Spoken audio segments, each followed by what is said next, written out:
semestre. On vous a distribué, peut-être certains qui sont arrivés à l'avance ne l'ont pas eu, le programme du deuxième semestre. On entend ? Si. Ah oui. Le programme du deuxième semestre que vous aurez, soit vous l'avez eu, soit vous pourrez le prendre à la sortie. Vous verrez que la première conférence qui a lieu le 13 septembre, elle est un peu en relation indirectement avec le propos d'aujourd'hui, puisqu'elle porte sur la mafia et l'agroalimentaire. Et c'est une conférence de Giancarlo Caselli, qui est ancien procureur de Palerme, chargé des problèmes de la mafia.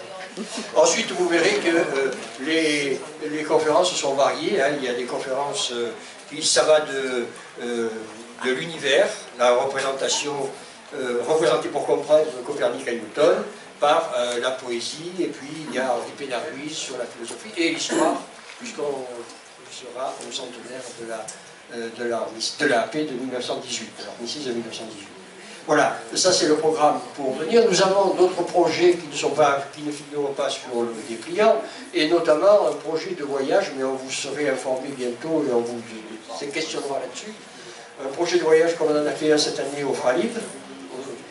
On a l'intention de faire un voyage au camp des Milles, à côté d'Aix-en-Provence, où étaient parqués, hein, il n'y a pas d'autre mot, les gens qui partaient en déportation ensuite. Et on pourra faire ce voyage, à condition bien sûr que nous ayons suffisamment de participants. Voilà, on vous tiendra au courant des projets tout au long du deuxième semestre. Pour ce soir, je me présente, si je la présente, mais vous la connaissez, Mireille Damiano est une avocate au barreau de Nice et membre du syndicat des avocats.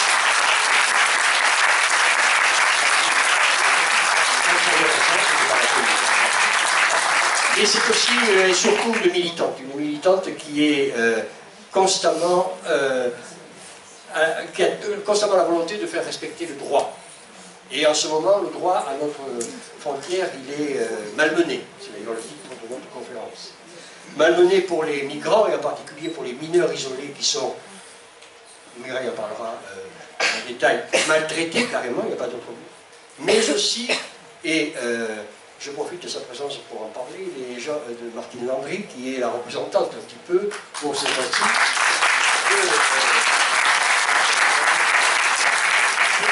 Des gens qui sont accusés d'un délit de solidarité. Vous savez que même le procureur a demandé la relaxe pour Martine, ce qui prouve d'ailleurs que le dossier de Mireille était... Le leur était vide, surtout. Oui, ce qui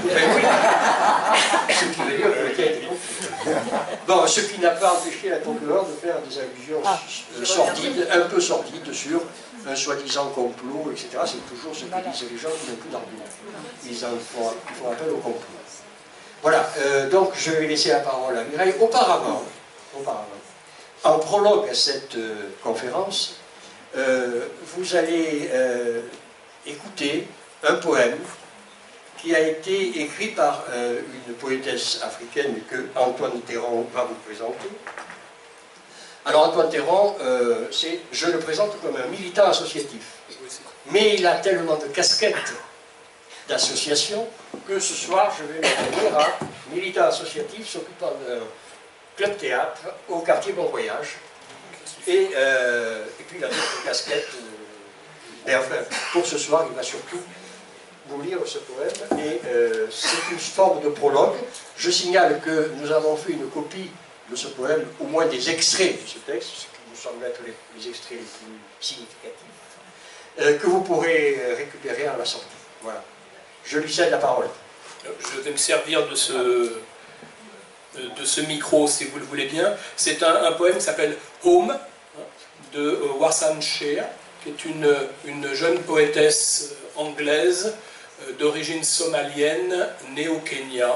Elle a une trentaine d'années. Elle est connue pour écrire les chansons de la fameuse chanteuse Beyoncé. Enfin, je ne vais pas faire Beyoncé. C'est beaucoup moins drôle, évidemment. Personne ne quitte sa maison à moins d'habiter dans la gueule d'un requin. Tu ne t'enfuis vers la frontière que lorsque toute la ville s'enfuit comme toi. Tes voisins courent plus vite que toi, le goût du sang dans la gorge. Celui qui t'a embrassé à perdre haleine derrière la vieille ferronnerie traîne un fusil plus grand que lui. Tu ne quittes ta maison que quand ta maison ne te permet plus de rester. Personne ne quitte sa maison à moins que sa maison ne le chasse.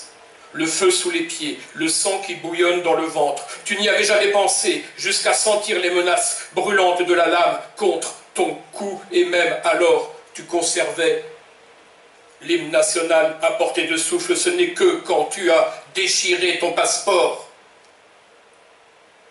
dans les toilettes d'un aéroport en t'étranglant à chaque bouchée de papier que tu as su que tu ne reviendrais plus. Il faut que tu comprennes que personne ne pousse ses enfants dans un bateau à moins que la mer te semble plus sûre que la terre. Personne ne brûle ses paumes suspendues à un train, accrochées sous un wagon. Personne ne passe des jours et des nuits dans le ventre d'un camion avec un rien à bouffer que du papier journal, à moins que chaque kilomètre parcouru compte plus qu'un simple voyage. Personne ne rampe sous des barrières, personne ne veut être battu ni recevoir de la pitié.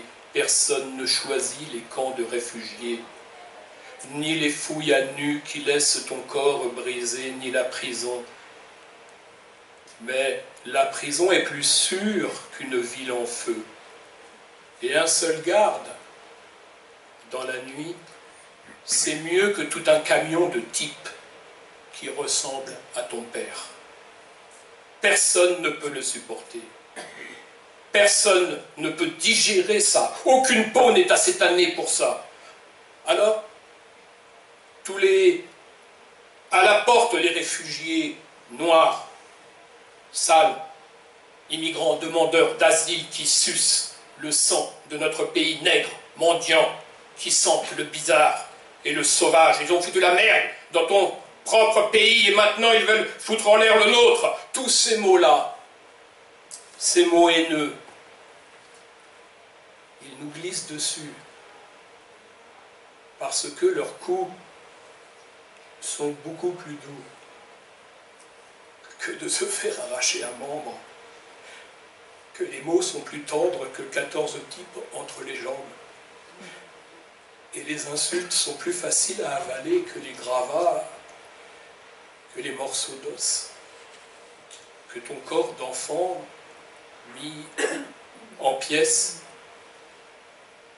Je veux rentrer à la maison.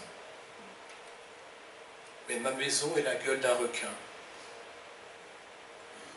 Ma maison est le canon d'un fusil et personne ne voudrait quitter sa maison, à moins d'en être chassé jusqu'au rivage, à moins que ta propre maison te dise « cours plus vite ». Laisse les vêtements derrière toi, rampe dans le désert, patauge dans les océans, noie-toi, sauve-toi, mendie, oublie ta fierté, ta survie. Importe plus que tout. Personne ne quitte sa maison à moins que ta maison ne chuchote à l'oreille « pars ». Fuis-moi. Je ne sais pas ce que je suis devenu, mais je sais que n'importe où, je suis mieux qu'ici.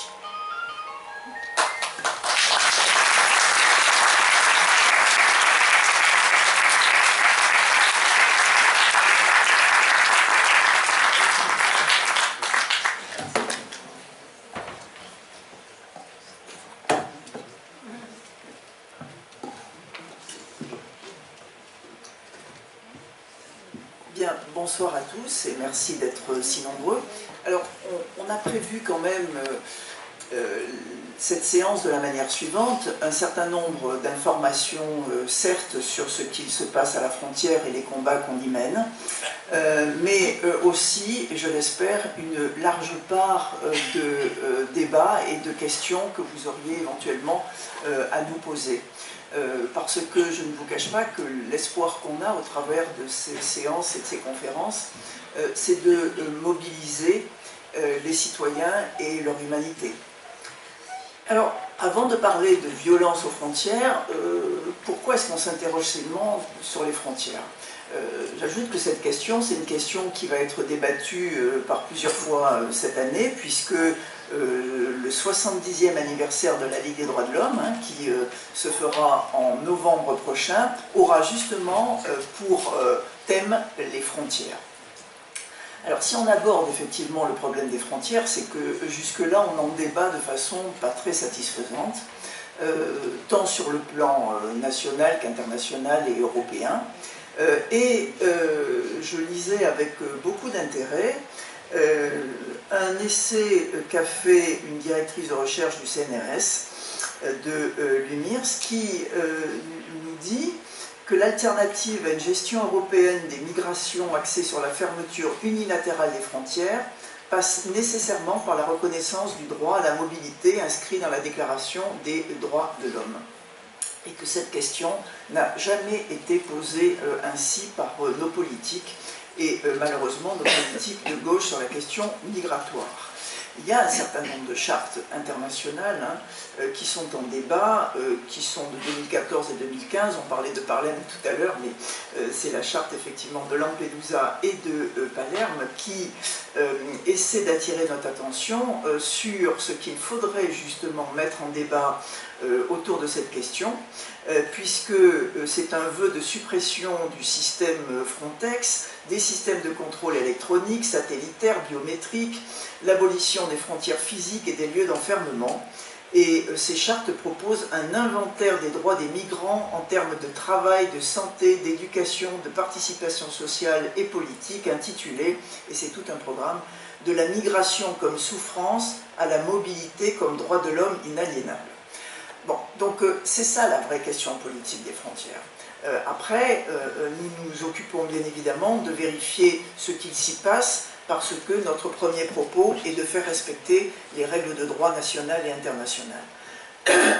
Et je sais que je n'ai pas Facebook, et tant mieux, et je ne l'aurai pas, mais il me revient un certain nombre d'interrogations sur finalement pourquoi vous êtes là, pourquoi vous interrogez là-dessus, qu'est-ce qui vous autorise légitimement à le faire. Donc cette observation des frontières, elle est faite à la fois par un certain nombre d'associations, qui sont des associations partenaires et partenaires des avocats, et partenaires principalement de mon syndicat, qui est le syndicat des avocats de France, et qui s'est créé autour d'un seul but, qui est celui de mettre au centre des dispositifs le justiciable autour de la question de la préservation des libertés. Donc vous imaginez bien que dans notre région, et là où nous sommes, eh bien, notre regard se porte bien évidemment sur la frontière. Cette question, elle n'est pas tout à fait d'aujourd'hui, elle n'est pas non plus d'hier, et j'ai retrouvé d'ailleurs les premiers travaux que nous avions faits, extrêmement intéressants, lorsque nous nous sommes aperçus précisément de ce qu'on a appelé la fermeture des frontières. Nous étions le 9 juin 2015. Donc à cette date-là, effectivement, on pouvait voir d'ailleurs dans Nice Matin, je me souviens de cet article-là, qui était une annonce de M. Valls, qui d'ores et déjà disait et précisait comment est-ce que les frontières étaient ou allaient être fermées. À ce moment-là, on a mis en place un certain nombre d'observations sur 2 jours et demi, qui ont mobilisé les diverses associations, Amnesty, la NAFE, le GISTI, la CIMAD, et un bon nombre d'avocats et de citoyens, Habitat et Citoyenneté bien sûr, qui se sont postés pendant des heures et des heures à la gare SNCF pour vérifier les conséquences que cela avait, qui se sont postés sur les rochers également à la frontière, puisque s'amassaient un certain nombre de personnes qui ne pouvaient plus passer. Donc à cette date-là, on a imaginé mettre en évidence déjà un certain nombre de dysfonctionnements, puisqu'il nous apparaissait dans un premier temps que, en réalité, rien ne venait justifier la fermeture des frontières, c'est-à-dire la réintroduction des contrôles aux frontières terrestres. Bien. Et nous avions raison à ce moment-là de le dire. Et nous avions eu l'idée de saisir le Conseil de l'Europe d'une réclamation qui est très particulière parce que elle se fait, alors c'est horrible, elle se fait en 3000 mots, extrêmement condensés, pour dire quelles sont les infractions éventuellement et à quelle réglementation européenne elle fait référence, de manière à ce qu'il y ait un SAS qui vérifie la recevabilité de cette plainte, et que si l'on est reçu dans cette plainte, alors on apporte les justificatifs qui étaient des quantités d'attestations de toutes les personnes qui avaient fait des observations sur le temps des contrôles, sur la manière dont ils étaient faits, les contrôles aux faciès évidemment que l'on avait pu constater.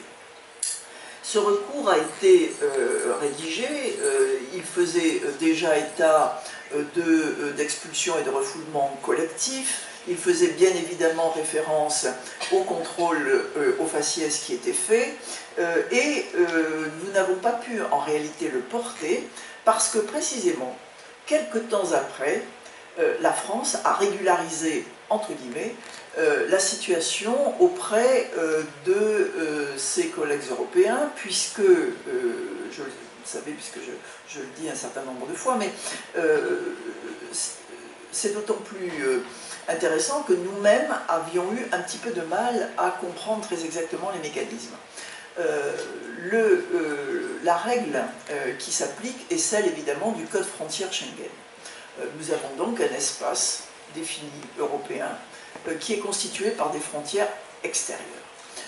Il s'avère que par dérogation au principe de libre circulation, des marchandises mais aussi des hommes, il est possible, dans certains cas, d'utiliser des articles exceptionnels du Code frontière Schengen qui précisent qu'un des pays peut notifier son intention de réintroduire le contrôle aux frontières, à ses frontières, mais mieux encore, sur un certain nombre de points qui sont institués comme étant des frontières et des lieux de contrôle où on est censé rentrer ou ne pas rentrer sur le territoire français.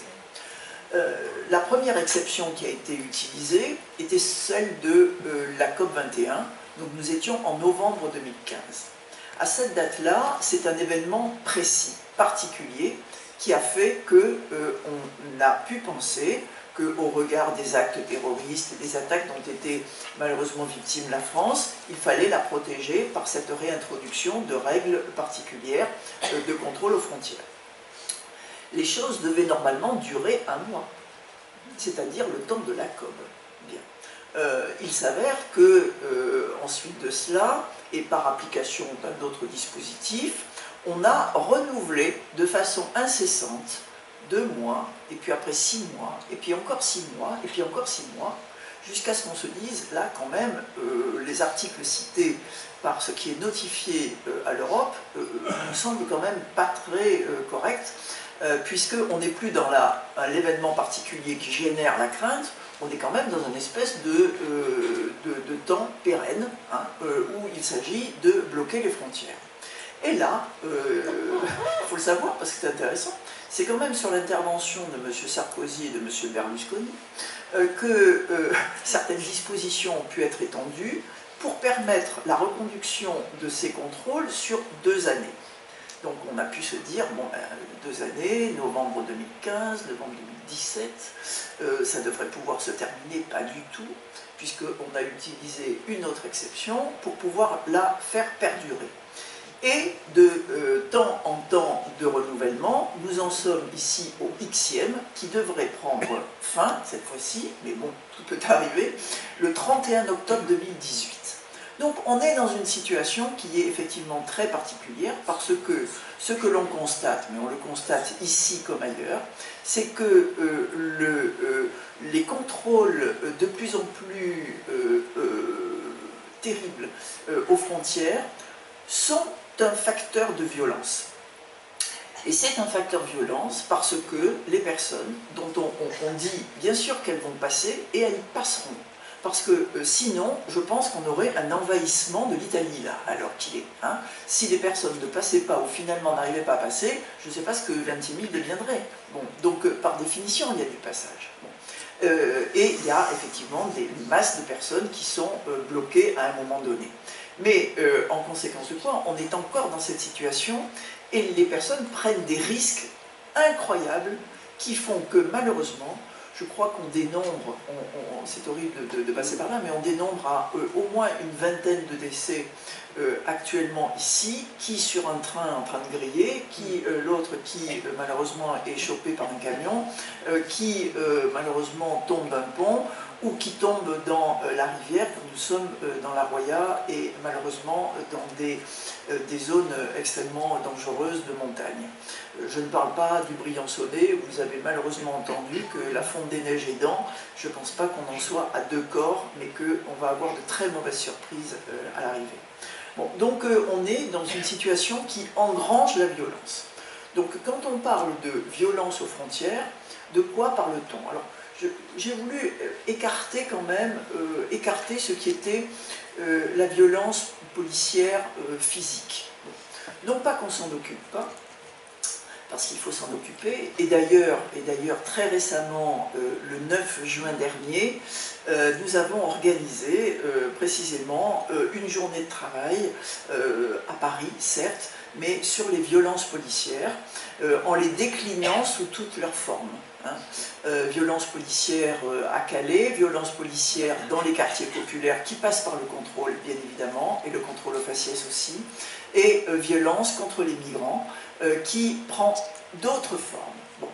Alors, il peut y avoir des violences physiques, et d'ailleurs, le rapport dont je vais vous parler épingle effectivement un des policiers de la police de l'air et des frontières pour avoir giflé un jeune homme. Et on nous dit qu'il aurait été extrêmement sévèrement puni. Bon, ça c'est une logique interne, mais bon, nous voyons aussi sortir quelquefois de ces locaux des gens qui ne nous apparaissent pas en très bonne forme, qui boitant, qui ayant un plâtre, qui ne pouvant plus marcher, qui ayant les chaussures découpées en morceaux. Bon, ça aussi, ça fait effectivement référence à de la violence. Moi, je pense que ce qui nous interpelle encore beaucoup plus, c'est la violence institutionnelle, institutionnée, parce que en réalité, c'est le fait de ne respecter aucune des règles qui, dans un pays et qu'un état de droit, doivent être respectées, en pensant à un moment donné, très sincèrement, être radicalement au-dessus des lois. Et quelque part, j'ai envie de dire, c'est pas totalement faux quand on voit le temps qu'il nous faut.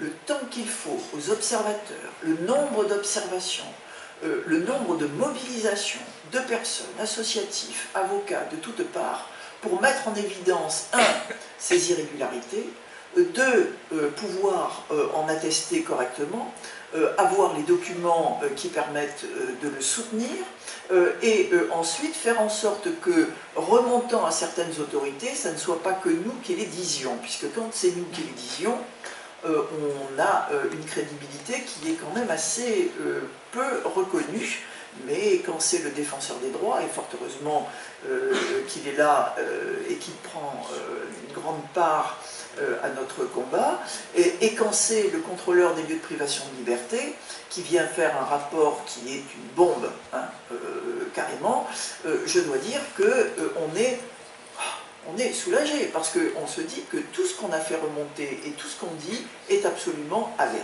Bon. Alors, qu'est-ce qu'on dit, qu'est-ce qui a été sanctionné, et qu'est-ce qui continue à dérailler très sérieusement? Alors, moi j'aime bien prendre les choses à l'envers.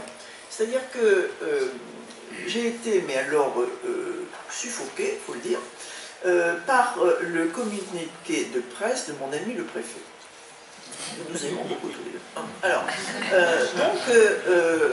face au rapport du contrôleur général des lieux de privation de liberté, j'ouvre une petite parenthèse, dont on vous dit que pourquoi il n'est pas crédible?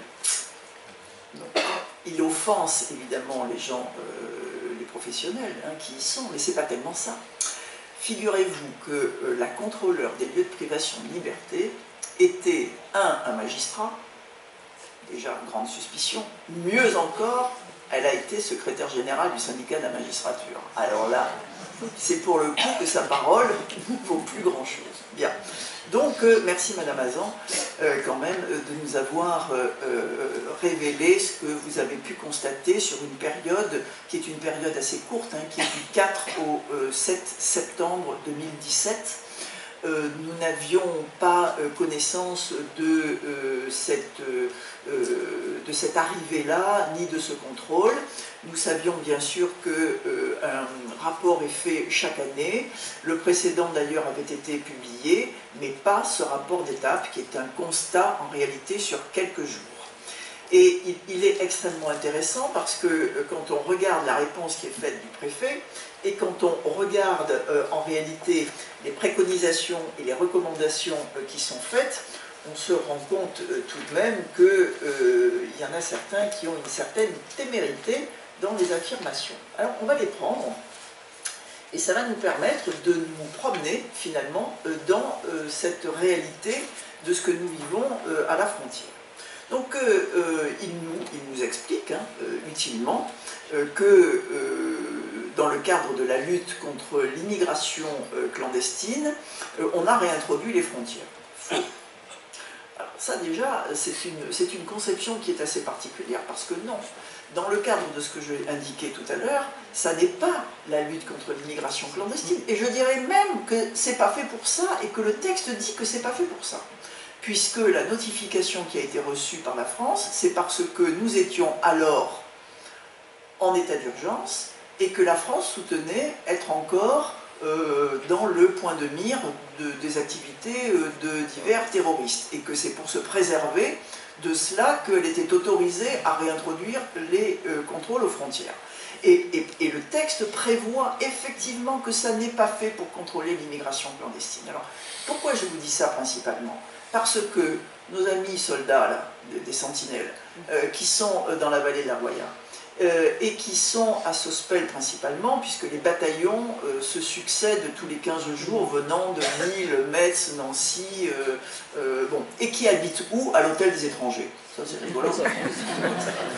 Bon, toujours est-il que quand ils sont au checkpoint de Sospel, et qu'ils contrôlent toutes les voitures, toutes les personnes qui descendent tous les jours, matin et soir, travailler sur Menton, qui leur font ouvrir les coffres, etc. etc. Bon, lorsqu'ils arrivent et qu'ils sont tout nouveaux et qu'ils ne savent pas trop comment il faut faire et puis expliquer pourquoi ils sont là, eh bien, ils parlent du contrôle de l'immigration. Justement. Bon, c'est dommage parce que c'est pas pour ça qu'ils sont là, mais ils sont utilisés à ça. Et entre parenthèses, ça coûte la bagatelle, disait-on, de 40 000 € par jour, ce qui est quand même assez extraordinaire. Ça coûte d'autant plus, j'ouvre la parenthèse pour la refermer parce que je suis tellement en colère là-dessus, qu'il y a actuellement des contrôles qui sont sur 3 points d'arrivée à l'entrée chez Cédric Héroux, et qui sont jour et nuit postés, qui contrôlent toutes les personnes qui arrivent et qui sortent du chemin, y compris lorsque les personnes sont sur sa propriété. Donc bon, ça doit renforcer quand même le coût de la petite histoire de nos contrôles. Bon, revenons à notre ami, qui donc vient nous dire tranquillement que l'on contrôle l'immigration clandestine. Bon. Il nous dit « Les personnes se présentant à l'entrée du territoire français, démunies de documents justificatifs de séjour, exigés par le Code frontière Schengen, ou qui représentent une menace à l'ordre public, bon, encore faut-il le déterminer, doivent faire l'objet d'un refus d'entrée sur le territoire national et elles sont donc considérées comme n'ayant jamais mis le pied en France. Juste. Alors, soit à la frontière, soit sous nos fameux points de passage autorisés. Et pour votre information, il y en a 12 sur le département, à des endroits que vous n'imagineriez même pas d'ailleurs. Si vous passez sur la Vite à la Turbie, vous passez une frontière, le point de la Turbie. Roquebrune en est un, la gare de Breil bien entendu, la gare de Menton-Garavant, etc., etc. On en a 12 comme ça sur le département. Bien. Donc quand vous êtes contrôlé à ces points-là, effectivement, il y a un contrôle de vérification d'identité possible et qui est légal. Bon. Donc, elle nous dit aussi que, attention, ça ne concerne que les personnes qui sont appréhendées là, sur ces points-là, ou à la frontière, puisque, dans ce cas-là, on va leur délivrer cette non-admission en France, qui s'appelle un refus d'entrée. Et là, faux.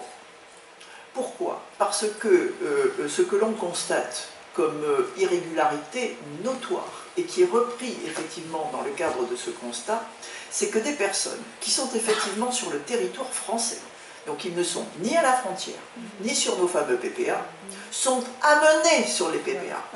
Et que là, on leur délivre un refus d'entrée, évidemment, sauf qu'ils étaient en France avant. Donc étant en France avant, ce n'est pas la procédure qu'il convient d'appliquer. Ces personnes-là devraient être amenées au centre de rétention administrative et faire l'objet des procédures qui sont en place à ce moment-là, avec la petite particularité quand même qu'il y a un accès à la connaissance des droits et la possibilité de faire des recours dans ce cadre-là.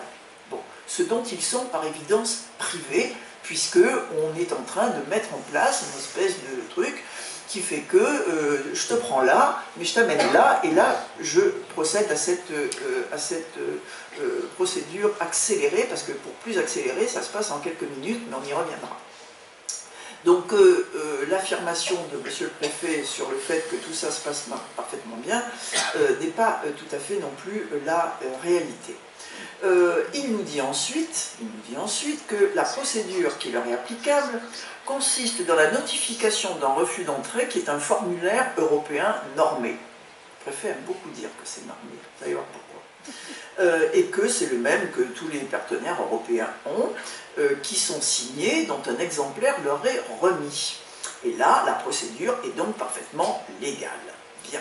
Alors, ce refus d'entrée, il nous dit bien évidemment qu'il y a une analyse individuelle des situations et que dans ce cas-là, on applique la règle des refus d'entrée que par définition, ils ne sont pas remplis auparavant, puisque ce sont les CRS qui interpellent, qui vont prendre les noms, qui ensuite les reportent sur ce refus d'entrée, que l'on va les contrôler en échangeant avec la personne, puisqu'il nous dit qu'on a bien compris les décisions administratives et qu'on explique le contenu du formulaire, qu'on vient de dire que le contenu du formulaire leur est expliqué dans une langue qu'elle comprend par les policiers de Menton.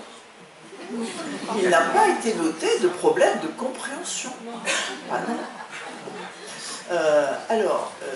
Là c'est un peu gênant parce que, soit les policiers de Menton sont des polyglottes, ce dont je ne me suis pas aperçu, très sincèrement, peut-être niçois ni français, je ne sais pas, mais en tout cas, quelques mots d'anglais, mais très certainement pas le peul, le tigrine, pour les Érythréens, pas bien vu, et même pas l'anglais d'ailleurs. Donc en réalité, on est en état d'affirmations qui sont parfaitement gratuites quand on sait comment les choses se passent, puisque ce sont des interpellations qui sont la plupart du temps collectives, surtout pour les mineurs d'ailleurs, et qui sont ensuite un recueil d'informations, qui sont ensuite retranscrites en quelques minutes, et les personnes se voient donc remettre un document. Ce document, il est là. Alors, vous ne le voyez pas trop, mais il est composé normalement de 3 pages. 1, 2, 3. Bon. Au tout début de nos observations, on était très étonnés parce que les personnes qui étaient refoulées nous montraient, et on a pris beaucoup de photos de ces personnes avec le refus d'entrée sur le torse, ou qui les plaquaient sur la vitre des cars pour nous dire voilà ce qu'on a en main, et il n'y avait qu'une première page. Bon. Et il se trouve d'ailleurs que j'étais, une fois de plus, dans les locaux de la PAF, et un jeune policier qui partait, sans doute en opération, et qui avait sur le bras, il avait un certain nombre de documents comme ça, puis quand même il s'interroge, et il dit à un de ceux qui étaient postés derrière le bureau, il dit mais c'est tout ce que je prends là? L'autre lui dit oui, parfait, tu as la page, allez, c'est bon, devant moi. Non mais quand même, c'est hallucinant. Bon. Donc à force de hurler dans ce sens, ils ont fini par faire des recto verso, extraordinaire, avec la page première, La deuxième qui est quand même juste vos droits, juste, hein, vos droits. Et la troisième qui est vos recours. Bon, donc c'est quand même pas inintéressant, alors qu'on nous explique que bien sûr on leur notifie dans la langue qu'ils comprennent leurs droits et que tout ça est parfaitement correct. Et puis il soutient également que ce que l'on dit sur les précochages des refus d'entrée, c'est faux. Alors celui-ci, cet exemplaire-là, il a été trouvé au premier étage de la gare de Garavan. Il a été trouvé lors d'une observation qui a été faite le 31 mars dernier avec des élus. Élus à qui on avait évidemment expliqué ce qu'il se passait, qu'est-ce qu'il fallait, ce à quoi ils devaient être évidemment attentifs, et qui, lorsqu'ils sont montés, avec autorisation d'ailleurs, ne sont pas montés en faisant une effraction pour monter au premier étage de Garavan, mais se trouvaient des documents épars, comme ça, bon, et l'un d'eux a été pris. Et là, je suis désolée pour monsieur le préfet, mais il est précoché. Alors, ce qui est précoché, quand même, c'est 1. N'est pas détenteur des documents de voyage valables. Ça, à l'extrême limite, si on délivre un refus d'entrée, c'est qu'il n'y a pas de document. Alors, je veux bien. Bon. Deuxième cochage, beaucoup plus ennuyeux quand même, dans les droits. Je veux repartir le plus rapidement possible. Là, ça devient problématique. Hein. Parce qu'une personne qui quand même, qui fait un périple de 15, 18, 20 mois, des galères que vous imaginez bien sûr maintenant beaucoup plus, hein, et qui dit je veux repartir tout de suite, là quand même. Alors, qui plus est, on est venu devant le tribunal administratif nous dire que ce qui avait marqué là, même pas ça valait. Comme les petits, hein, c'est marqué mais ça vaut pas. Hein. Alors que on dit quand même que vous avez la possibilité d'avertir ou de faire avertir la personne chez qui vous vous rendez, votre consulat, le conseil de votre choix, mais tout ça, ça vaut pas. Elle vous permet également, si vous le souhaitez, de disposer d'un délai d'1 jour franc avant ce rapatriement. Alors c'est sûr qu'à partir du moment où on ne leur dit pas qu'ils ont le droit à 1 jour franc, qu'est-ce que c'est le jour franc? C'est une période de 24 heures pendant lesquelles ils devraient normalement être transportés dans une zone d'attente, et dans une zone d'attente, il y a un accès au droit. Voilà, il y a un numéro d'avocat, on leur explique qu'est-ce que c'est le droit d'asile, quand c'est bien fait, on leur dit comment sont effectués les recours. C'est sûr qu'en ne leur permettant pas d'user de ce droit, jamais, parce que j'ai jamais vu quelqu'un demander 1 jour franc, hein, là ça devient quand même un peu problématique.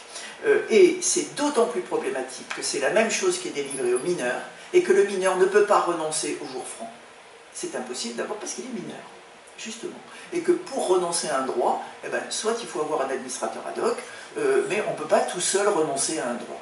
Donc le fait de délivrer ça à un mineur a été considéré par le tribunal administratif de Nice comme évidemment un droit fondamental bafoué. Mais beaucoup plus croquignolé quand même, du coup je continue les cochages.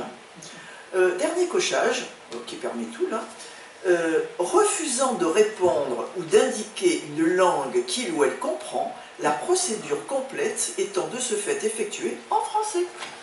Bah oui. Donc on a des personnes, vous vous rendez compte, elles ne veulent pas répondre et elles ne veulent pas dire en quelle langue il faut leur parler. Et donc je parle en français. Voilà. Et tout ça sans interprète. Bien. Donc à un moment donné, ça devient difficile de soutenir, comme le fait gentiment monsieur le préfet dans son communiqué, que tout est parfait dans le meilleur des mondes et que tous les droits sont garantis. Ensuite, il nous dit les conditions de réacheminement consistent en une remise formelle, effective et systématique aux policiers italiens, la voie ferroviaire n'étant pas exclue par la loi, sauf qu'on ne l'utilise plus depuis février 2018. Ah oui, on ne l'utilise plus depuis février 2018. Pourquoi? Eh bien, justement parce que c'était le petit circuit qui était utilisé pour renvoyer les mineurs. Puisque en quelques minutes, hein, le mineur était donc déclaré mineur, parce qu'à ce point-là, ça ne leur posait absolument pas de problème. Et puis, on leur remettait ce refus, 1 page, 2 pages, 3 pages, et ensuite, on les ramenait tranquillement à la gare de Garavan, où on les mettait dans le train en sens inverse. Et fort de ces observations, parce qu'on ne fait jamais rien sans avoir effectivement pris le temps de le constater, on a fait une première expérience, et le mot est mal choisi, mais on avait été alerté par nos partenaires italiens de ce qu'un jeune mineur érythréen de 12 ans avait été renvoyé très exactement dans ces conditions-là. On a quand même un policier, un CRS, dont le matricule est noté, qui nous dit, le 12 janvier 2018 à 13h50, au point de passage frontalier Gare-Avant, bon, déjà, mais on comprendra après dans le rapport que finalement ce qu'il souhaite, c'est une extension des périmètres des points. C'est-à-dire qu'il y a une géométrie assez quand même particulière, hein. Le point étant un point, mais pour la PAF, le point, ça voudrait bien être un périmètre. C'est beaucoup plus simple. Bon. Ils le disent. Hein. Donc, ce petit jeune homme arrive par le train. Curieusement, il est noté de nationalité italienne, il est érythréen, hein, très bien. Et la date de naissance, c'est quand même 1er janvier 2006. Moi, je ne sais pas. Je veux bien que de temps en temps, on se gratte la tête entre 2000, 2001, 2002. Allez, d'accord. 2006, ça paraît quand même beaucoup plus compliqué, avec les petits précochages qu'on sait, surpasser dessus, parce que bon... et là aussi, il ne veut pas répondre, donc on lui dit tout en français, très bien. Et il repart, nous étions à 13h50, donc on lui notifie prétendument ses droits et ses recours à Menton le 12 janvier, 14h10. Voilà. Et puis après, on va nous soutenir qu'il y a un examen individuel approfondi de la situation des personnes. Bon. Donc, ce premier cas, nous l'avons soumis effectivement au tribunal administratif par un recours que j'ai fait pour ce jeune homme avec l'ANAFE. Et le tribunal administratif a effectivement retenu que tous les droits qui étaient ceux quand même du CESEDA, c'est-à-dire que on n'invente pas grand-chose. Hein. En matière quand même de refus d'entrée délivré à des mineurs, il y a des dispositifs à respecter. Voilà. On doit appeler le procureur, on doit faire désigner un administrateur ad hoc, on doit mettre en place le jour franc, et on doit respecter ce qui est dit dans le texte. Bon. Et effectivement, nous avons reçu un laissez-passer. Le tribunal a, comme on l'avait demandé, en fait injonction à la préfecture de nous envoyer un laissez-passer pour que le jeune homme puisse revenir sur le territoire français et faire valoir ses droits. Fort de cela, et parce que nous avons fait une autre observation extrêmement conséquente, ensuite on a déposé 20 recours. 20. On a eu 19 ordonnances dans les mêmes termes, hein, avec à chaque fois la précision de quel était le parcours de ces personnes, de ces jeunes personnes, et on avait des gamins entre 15 et 17 ans.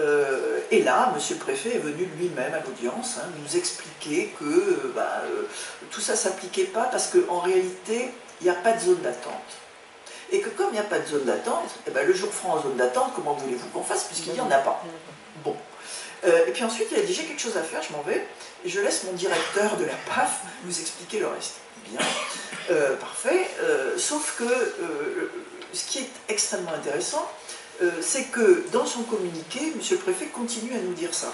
Il continue à nous dire que, comme l'a confirmé le Conseil d'État le 5 juillet 2017, le poste de Menton n'est pas une zone d'attente et donc toutes les obligations qui régissent ces lieux, c'est-à-dire la possibilité qu'on y aille, qu'on rencontre des personnes, qu'il y ait des droits inscrits, etc., ça ne marche pas.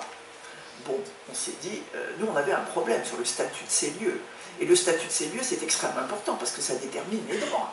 Il faut bien savoir ce que les uns et les autres peuvent faire sur un certain lieu.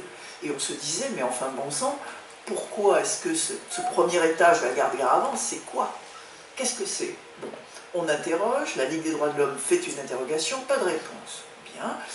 Menton, chaque fois qu'on y va, on lui dit, ah mais non, c'est pas une zone d'attente. D'accord, c'est pas une zone d'attente. Et là, le contrôleur des lieux de privation de liberté constate et nous apprend de façon donc très formelle qu'en réalité, il y avait bien effectivement un arrêté créant depuis la COP 21 création temporaire de zones d'attente dans les locaux de Menton-Garavan et dans les locaux de Breil-sur-Roya. Bon.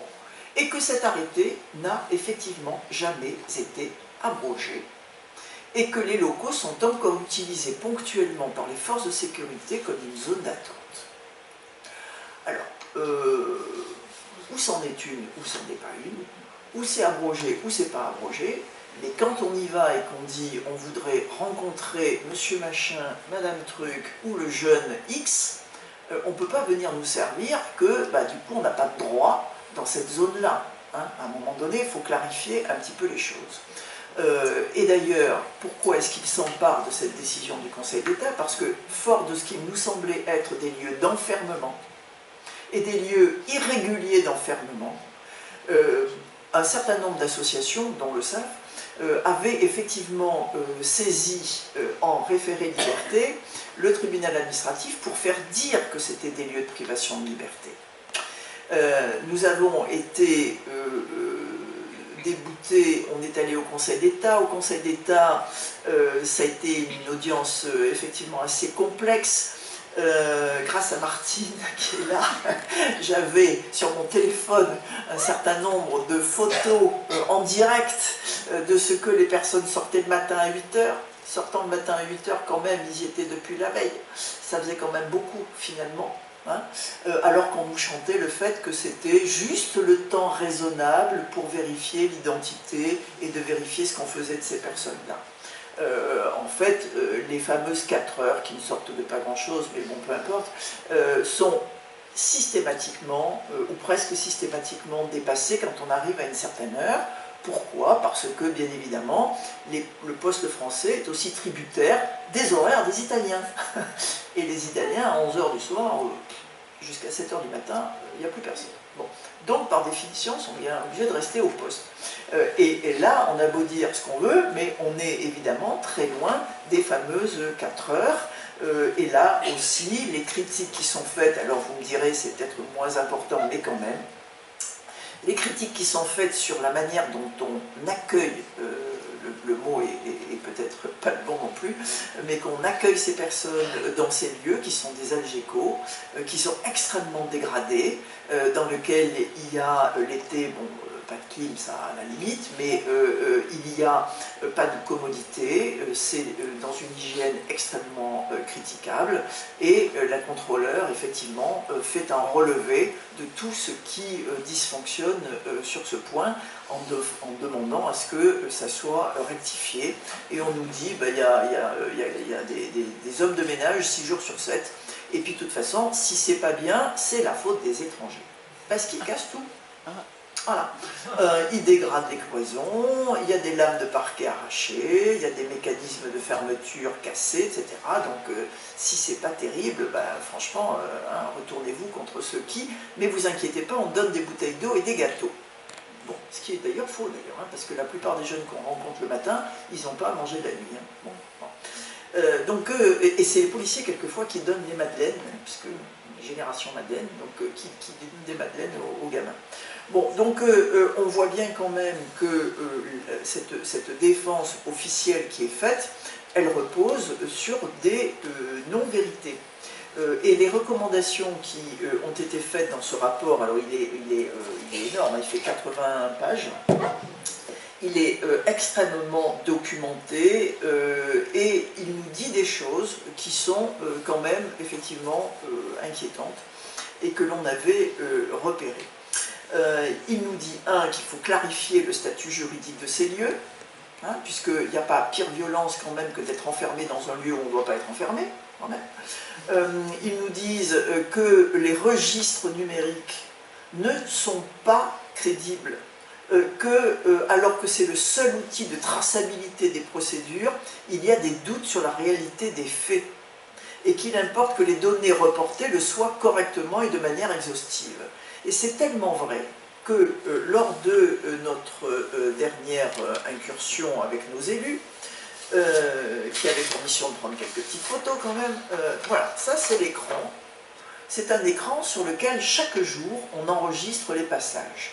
et on doit normalement reporter les dates de naissance. Il se trouve que, et je n'ai pas de difficulté à dire son nom, c'est Michel Rivasi, qui a un certain peps, hein, bon, qui venait de Garavan, qui avait vu deux jeunes, lesquels deux jeunes avaient déclaré être nés en 2002, et puis elle se penche sur l'écran, et 2000. Ah, dis non, ça ne va pas le faire, ça. C'est 2002. Eh bien, croyez-vous, ils ont rectifié. Donc, la traçabilité de la chose est quand même assez particulière, et ce qui est relevé dans tous les tableaux qui figurent dans le rapport, c'est qu'il y a des trous. C'est qu'on sait quand ils sont arrivés, mais on ne sait plus quand ils sont partis. Il y a des noms qui semblent être pas les bons. Donc on a quelques difficultés quand même. Elle indique le problème du train, mais on sait bien que depuis les ordonnances, on ne passe plus par là. On nous dit également qu'il faut mettre en place une gestion des bagages. Alors ça a l'air peut-être de rien, mais c'est beaucoup quand même. Parce que la plupart du temps, les personnes arrivent avec un petit sac à dos ou des affaires qui sont quand même toutes leurs affaires. Hein, et certains repartent sans les sacs à dos. Il nous est arrivé de courir derrière la voiture pour dire « Attendez, vous avez des sacs à dos qui sont laissés là, il faut leur rendre quand même leurs affaires ». Quand ce n'est pas les affaires qui ne sont pas rendues, malheureusement, c'est pire, c'est les documents d'identité. Encore une fois, ce 31 mars, nous rencontrons un jeune homme qui s'appelle Oscar et que nous arrivons à accoster entre les deux postes, donc sur territoire italien, et avec qui on s'entretient et qui nous explique qu'il est extrêmement gêné parce que son acte de naissance a été déchiré. Et ça, c'est quand même assez problématique parce que ce petit jeune homme, c'est précisément l'un de ceux qui ont aujourd'hui une autre violence terrible, qui est que les dates de naissance qui sont portées sur les refus d'entrée sont quand même problématiques pour n'être pas forcément celles qui ont été dites. Et du coup, il nous explique qu'il aura du mal à récupérer cet acte de naissance. Il m'a donné 2 numéros en Italie d'éducateurs parce qu'il avait été dans un foyer de jeunes mineurs italiens, dont ils se plaignent d'ailleurs tous, mais bon. Et j'ai appelé les 2 éducateurs en disant il faudrait aller là où il y avait ses affaires parce qu'il a un double, un duplicata, faites-moi passer quelque chose, et je n'ai jamais reçu cet acte de naissance. Bon, entre-temps, je vous rassure, Oscar est à Toulon pris en charge parce qu'il est repassé. Bon, voilà. Mais en attendant, si on voit son refus d'entrée, on voit une grosse surcharge sur sa date de naissance, puisque eh ben lui aussi, comme plein de jeunes, ils sont tous nés le 1er janvier 2000. Les femmes africaines accouchent le 1er janvier 2000, pour tout vous dire. Bon, donc voilà, et si ce n'était que le seul cas, on a même un certain nombre d'images où la bonne date est portée sur le document brouillon, et quand elle est rapportée, bah, tout d'un coup, c'est plus la même. Donc on a gagné sur un plan qui est effectivement que le mineur qui a la tête d'un mineur, bon, jugé par nos amis de la PAF, aujourd'hui ne sont pas amenés dans cette zone d'attente, puisque nous on leur demandait de respecter la règle. Ils ne le peuvent pas, on peut le comprendre. Du coup, ils appellent effectivement l'association mandataire et ils sont mis effectivement à l'abri. Pour combien de temps? Je ne sais pas, puisque le processus de déminorisation quand même est en marche, mais en attendant, il y a effectivement un certain nombre de jeunes qui, grâce à ces jurisprudences que nous avons eues, arrivent à sortir de la PAF pour aller sur le foyer.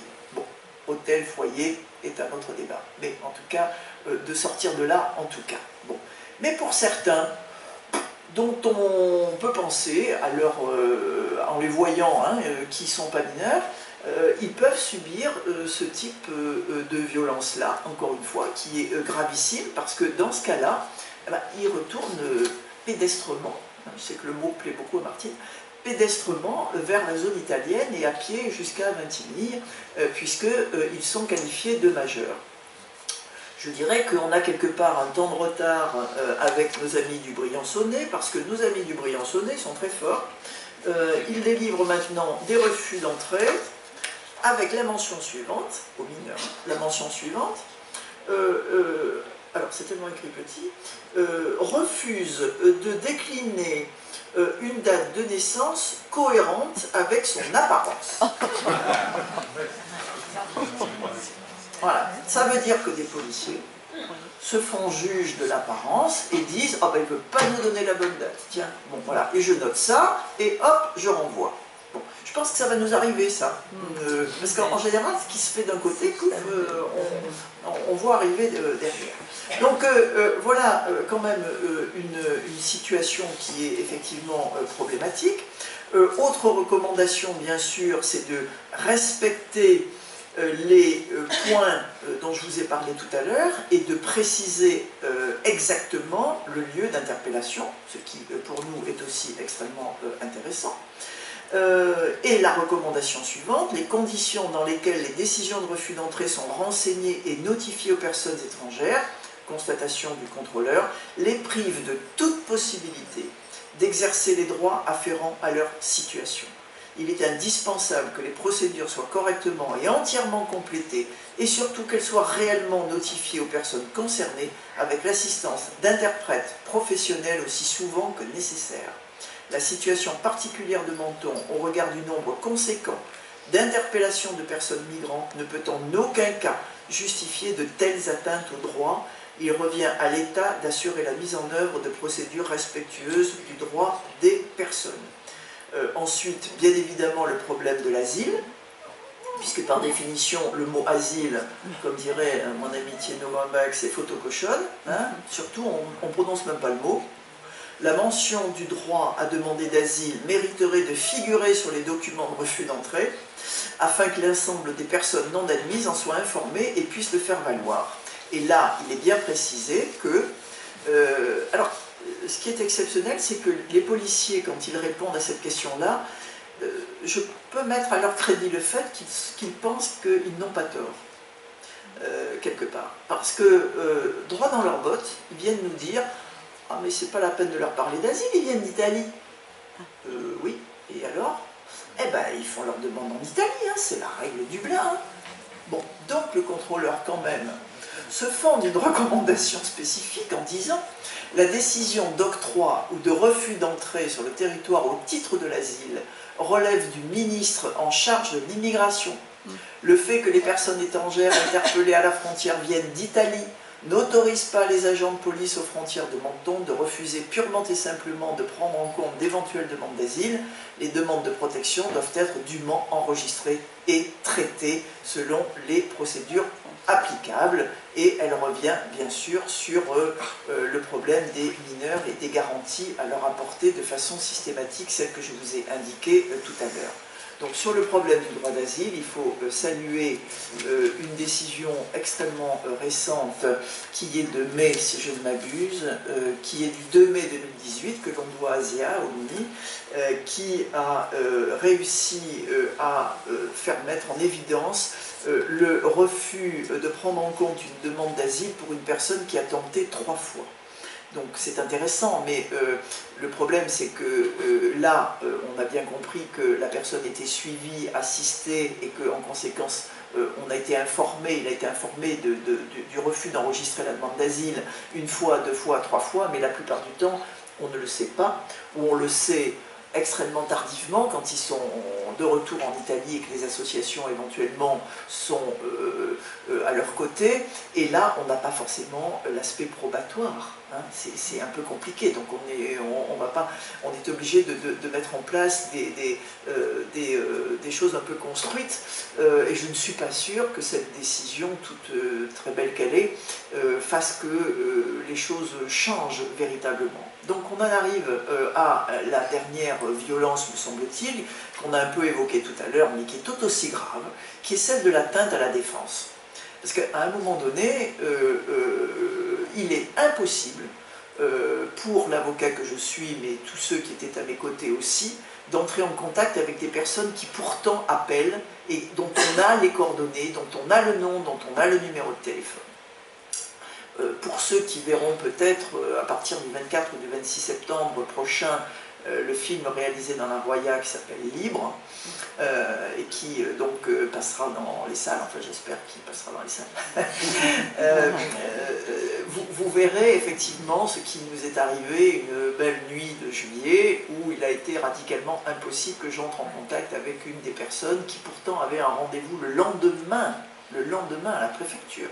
Hein, donc était venu à Pada, qui avait son rendez-vous au guichet de la préfecture, et qu'on a tenté de sortir des griffes de la PAF sans que je ne puisse y arriver, menacé par une espèce de grand bonhomme au gros ventre, là, un peu important. Bon. En attendant, bon, on l'a sauvé une fois, mais pas deux.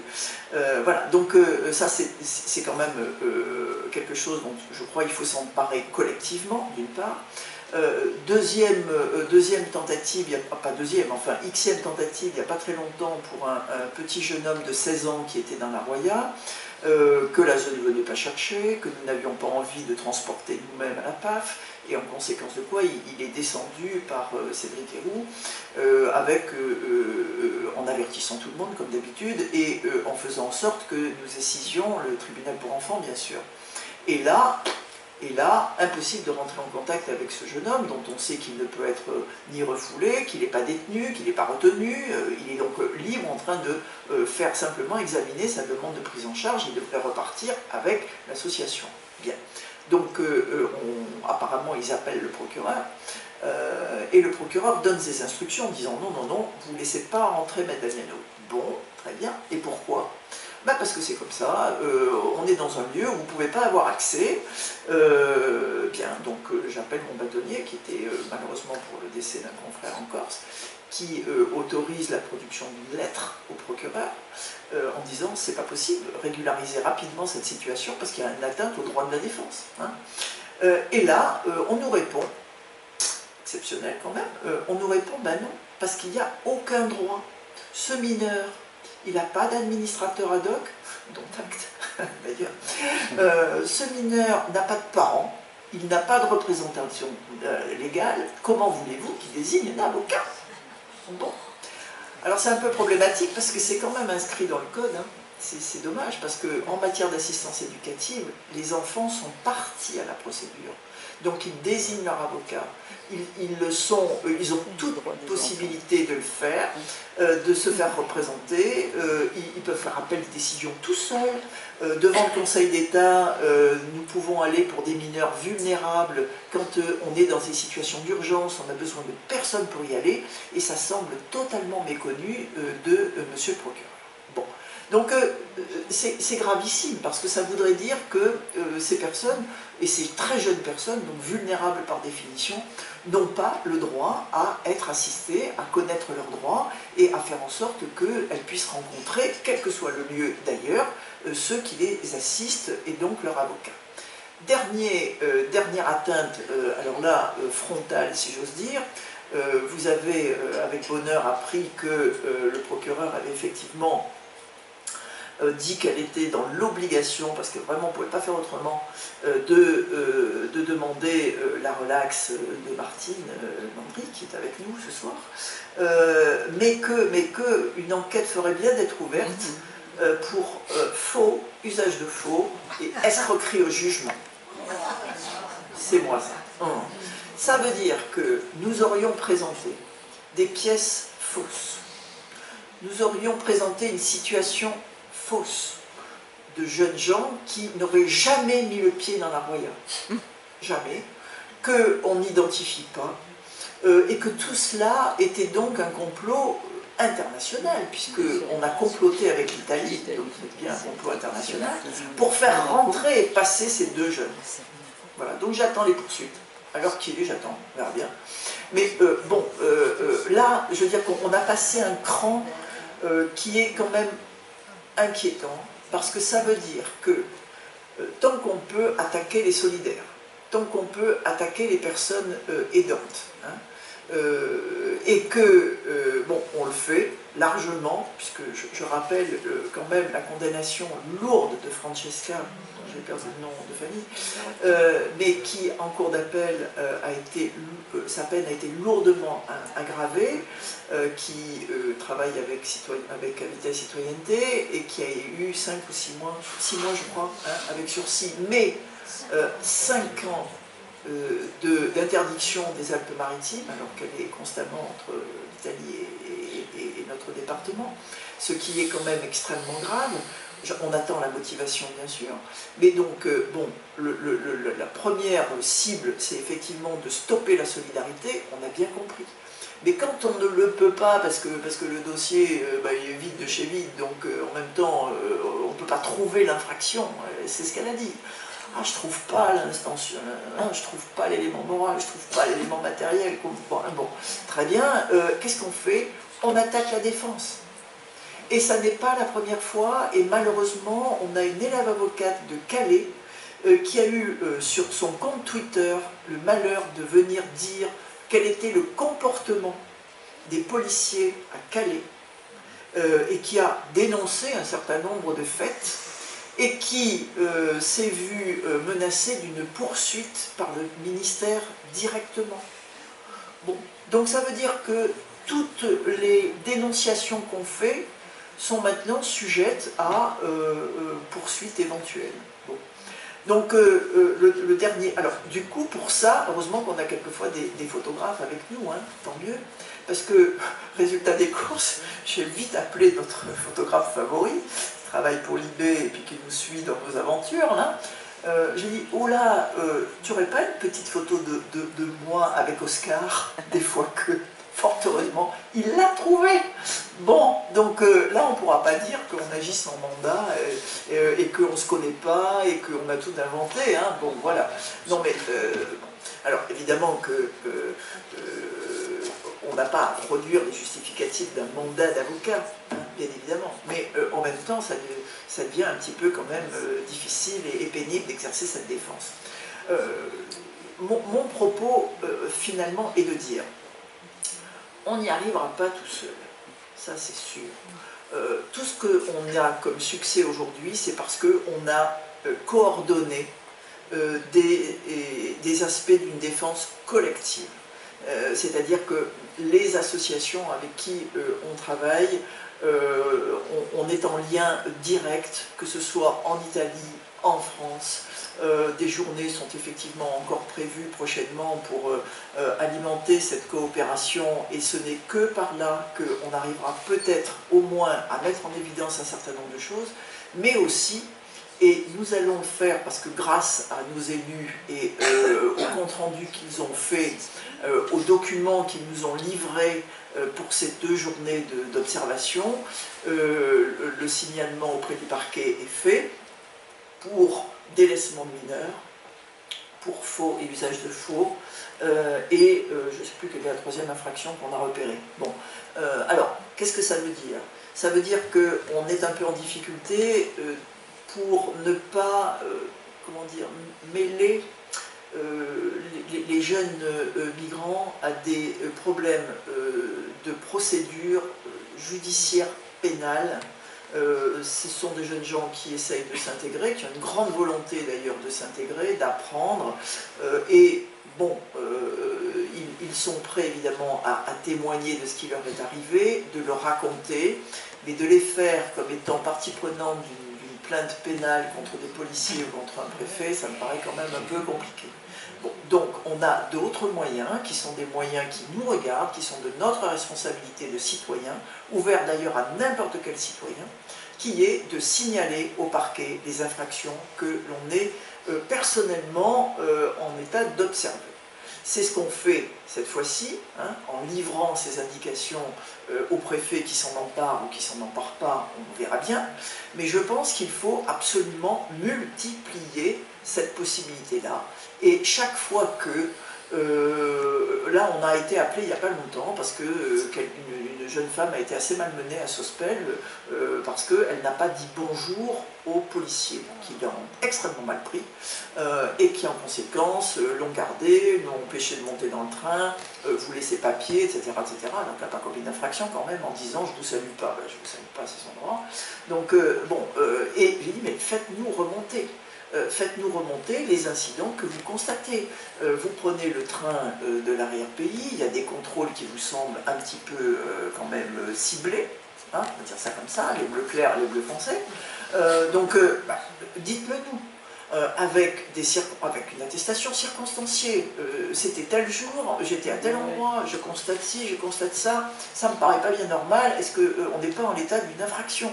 Bon, je veux dire que si tous les citoyens s'emparent de ça, vous savez, on a beaucoup dit que dans les quartiers, le délit de faciès qui a donné lieu à cette magnifique décision, d'ailleurs 14 décisions de la Cour de cassation pour stigmatiser ces délits, avait été fait aussi par des citoyens qui prennent des petites photos, des petites vidéos, etc. Alors ça, évidemment, ça a des côtés qui sont quelquefois un peu dérangeants, mais malheureusement, si on est astreint à n'avoir que ce type de preuves, eh bien, utilisons-les et faisons en sorte que on ne puisse pas dire que le parquet ne sait pas, ou le parquet ne savait pas. Oui, le parquet sait exactement ce qui se passe. Si ça se passe, c'est que quelque part, pas forcément dire qu'il y a des instructions, j'en sais rien, mais en tout cas, s'assurer de ce que soit elle ne soit pas renouvelée, soit il y ait effectivement un suivi de ces pratiques-là qui ne doivent plus jamais exister, ou qui doivent exister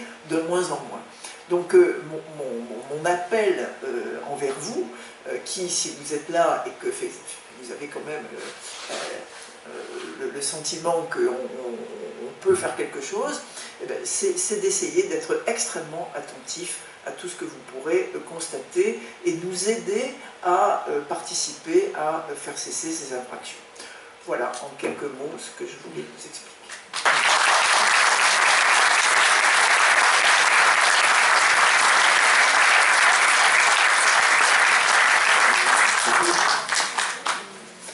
Je suppose qu'il doit y avoir beaucoup de questions, donc vous avez la parole.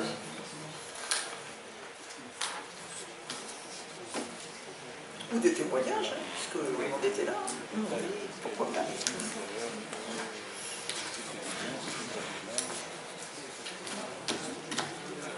Oui, bonjour. Moi j'étais présent lors de l'audience du procès de Martine Landry. Bon, je suis juriste de formation. Il y a quand même une chose qui m'a vraiment frappé, c'est la première fois que je vois ça, c'est que le parquet, donc, qui est le seul auteur d'une poursuite, qui a conduit une poursuite, qui requiert au moment de l'audience une relaxe. Enfin, les cas de relaxe que je connaissais, c'était dans les cas de plainte avec constitution de partie civile. Voilà. Mais que le parquet qui soit la seule, on va dire, partie poursuivante qui poursuit une procédure jusqu'à l'audience pour ensuite requérir une relaxe, surtout, disons, en développant l'argumentation, donc, bon, les trois éléments enfin, de mémoire pour fonder une poursuite pénale, il faut un élément légal, il faut un élément matériel, il faut un élément intentionnel. Dans les délits, enfin dans les infractions, il y a un élément intentionnel. Donc là, bon, l'élément légal, c'est comme le minimum vital, il y en avait un, c'est-à-dire l'infraction en tant que telle est poursuivie, mais par contre, quand le procureur a commencé à dire bon, il n'y a pas d'élément matériel, il n'y a pas d'élément intentionnel, je me suis dit, je rêve, là, elle va requérir forcément la relaxe. Quoi. Effectivement, elle a requéri la relaxe. Donc, c'était un peu. Moi, ce qui m'inquiète, c'est de voir l'état de la justice qui entame des poursuites jusqu'au stade où elle va requérir une relaxe sur des poursuites qu'elle a en même temps. Ceci dit, on est les premiers quand même à se satisfaire, que ce soit en première instance ou quelquefois même à la cour d'appel, quand on a des procureurs ou des avocats généraux qui reconnaissent que la poursuite n'est pas possible. Et c'est vrai que on a quelques avocats généraux à Aix-en-Provence qui sont loyaux et qui, quand il n'y a pas d'éléments dans le dossier, le disent. Alors, ils sont tenus, puisque le parquet est un et indivisible, donc il ne peut pas dire « mon collègue a fait n'importe quoi », mais bon, en même temps, ils ont au moins la loyauté de ne pas demander de condamnation. Donc, sur ce point-là, on pouvait imaginer que... alors la particularité, je le dis parce que maintenant il faut que les choses soient un petit peu transparentes. Ce procureur avait pauvre femme, et quand même l'épouse du secrétaire général de la préfecture, ce qui, après coup, j'avais l'impression d'avoir devant moi le parquet préfet. Donc, et je pense quelque part que on aurait apprécié qu'au-delà de la loyauté de demander la relaxe, si on met à côté la chute finale, si j'ose dire, ben c'est qu'elle ne prenne pas ce dossier. Oui, oui. Parce qu'elle n'aurait jamais dû être à cette place. Voilà. Bon, c'est quand même quelque chose qui est encore plus critiquable. Hein, voilà. Mais ceci dit, bon, sur le fait de requérir la relaxe, c'est rare, mais quand ça existe, c'est vrai que quelquefois nous le saluons, effectivement.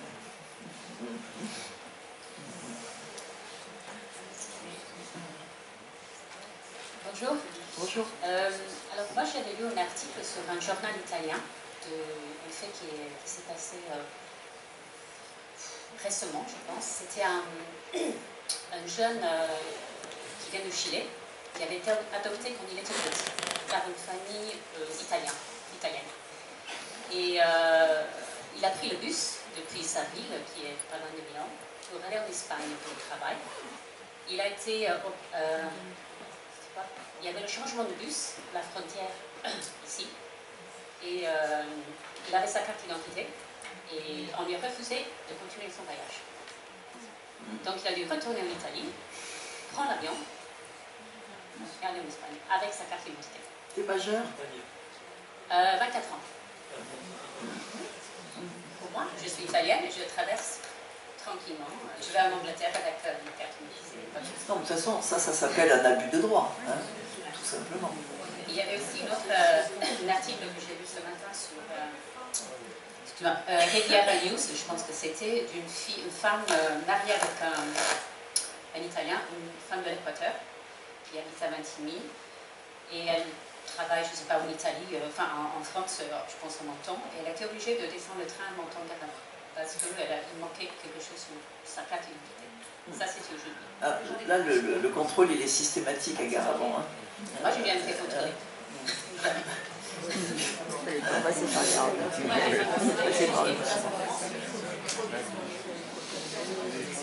Le titre de transport et la carte d'identité, ça peut être un élément réclamé. C'est la garde après, c'est la garde avant. Après, si c'est la seule personne de couleur dans un wagon qui est constitué de personnes blanches, c'est un peu plus problématique.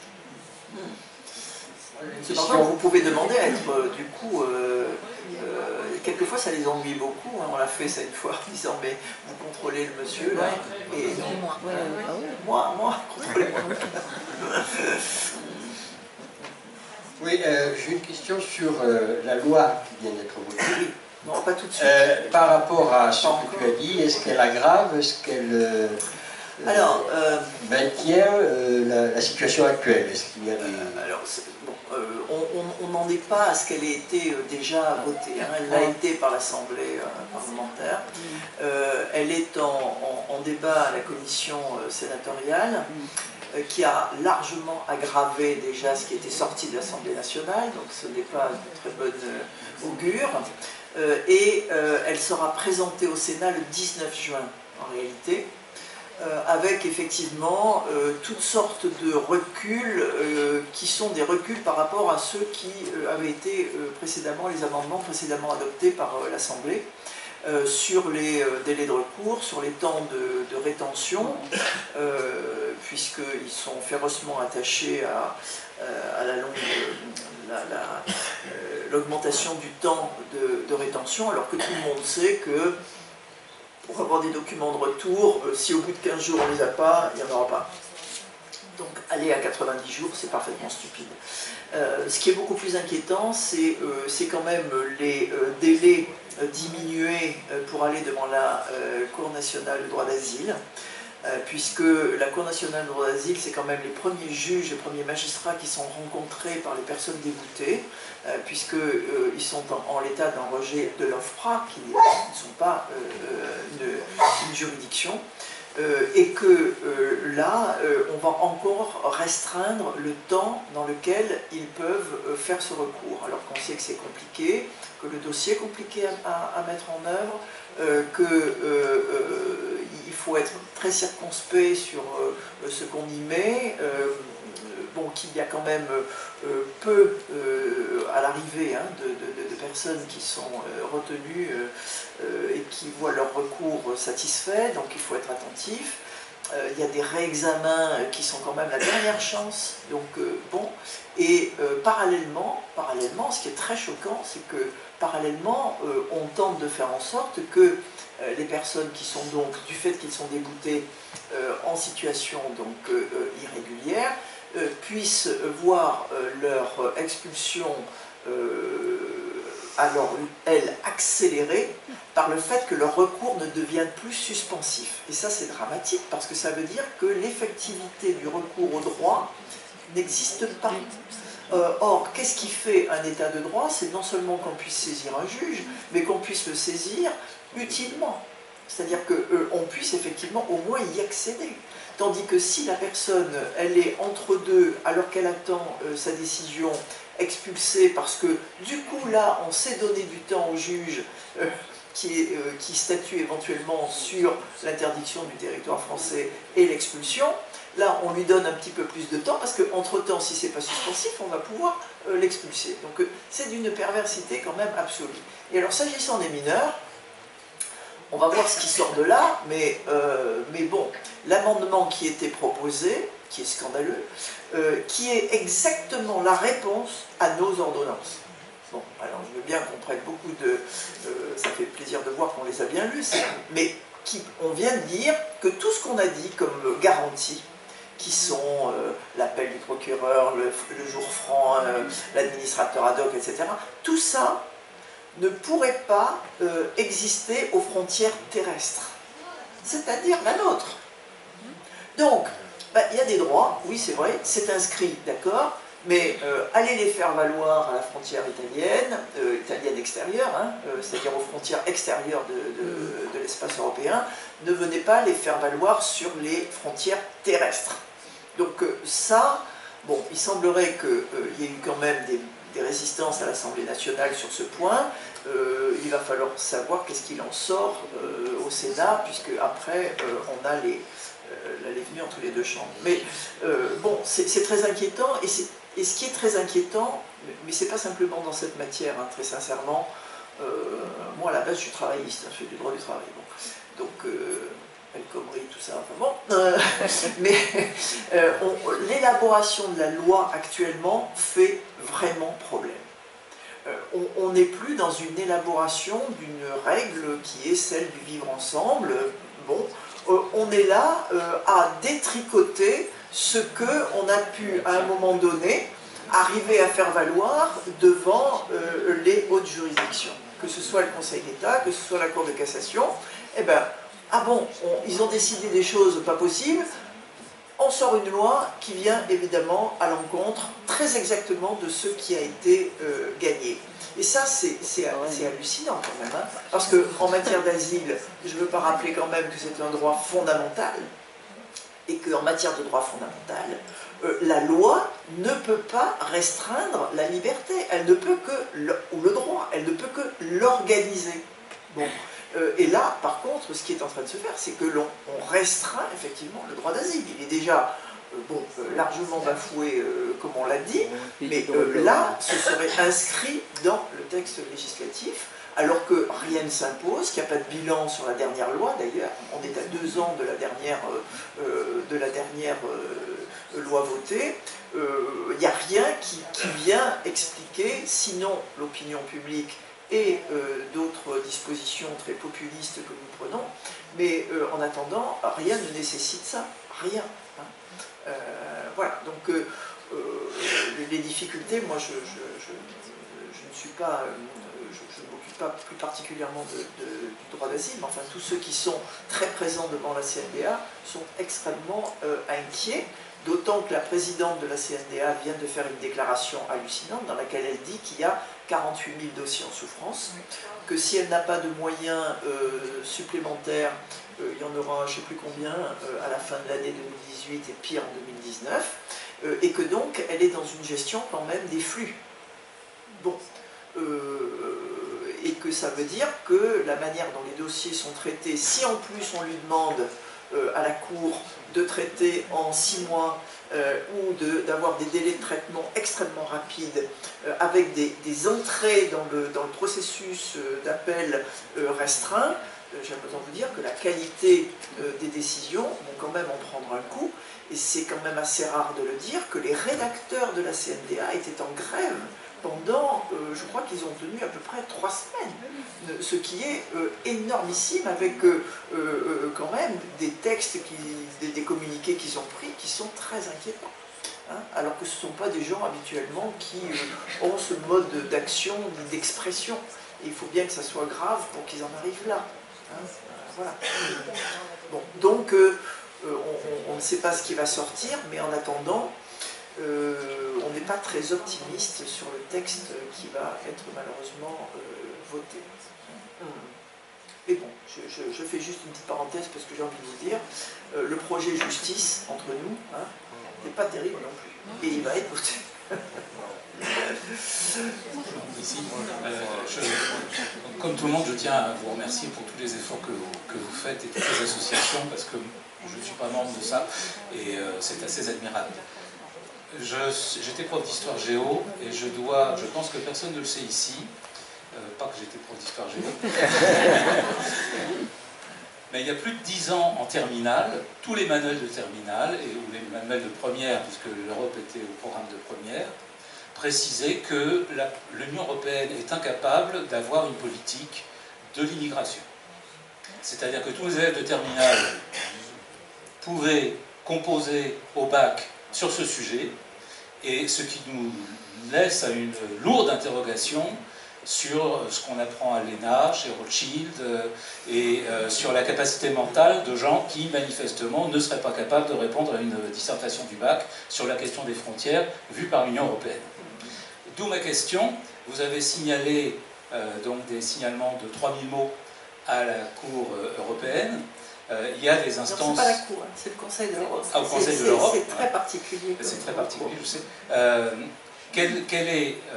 C'est une question en 2 parties.